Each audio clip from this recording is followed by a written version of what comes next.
Tor Cavallino, una giornata importante per l'artigianato veneto. Certamente è una giornata importante perché è la prima volta che avviene in questo contesto, ma direi anche perché è un momento in cui tutti i dirigenti che sono stati invitati oggi nel pomeriggio in particolar modo potranno confrontarsi. L'idea infatti è quella di coinvolgere in alcuni lavori di gruppo, dopo gli stimoli mattutini sul tema della vendita, stimolarli e farli lavorare su come realizzare delle idee per vendere l'associazionismo nel territorio, quindi rispetto alle aziende, rispetto ai giovani, rispetto ai politici, ecco. Quindi saranno coinvolti attivamente, ci saranno dei gruppi di lavoro e ciascun gruppo ha il compito di realizzare un piccolo progetto operativo che poi verrà socializzato a fine giornata, e quindi il risultato che otterremo sarà quello che ogni dirigente si porterà a casa una decina di idee e progetto che potrà sviluppare nei propri territori o nelle proprie categorie. Quindi in momenti peraltro difficili da un punto di vista economico, sociale e anche politico, giornate come quelle di oggi possono davvero portare dei riscontri particolarmente significativi.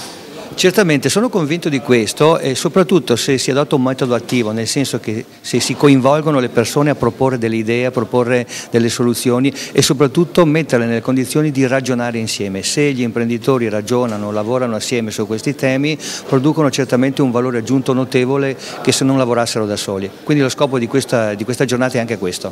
Teo Zanoli, una giornata importante questa.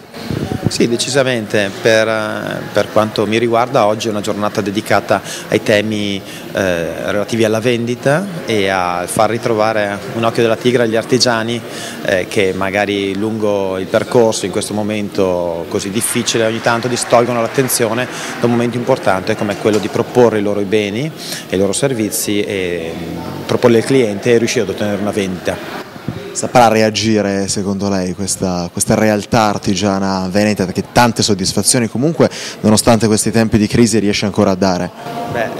La risposta più ragionevole è perché non dovrebbe, nel senso l'ha sempre fatto, questo è un momento particolarmente dedicato che ha sicuramente degli elementi di novità, ma che è esattamente il tipo di gioco in cui siamo inseriti, quindi sì, credo proprio di sì, non ci sono alternative.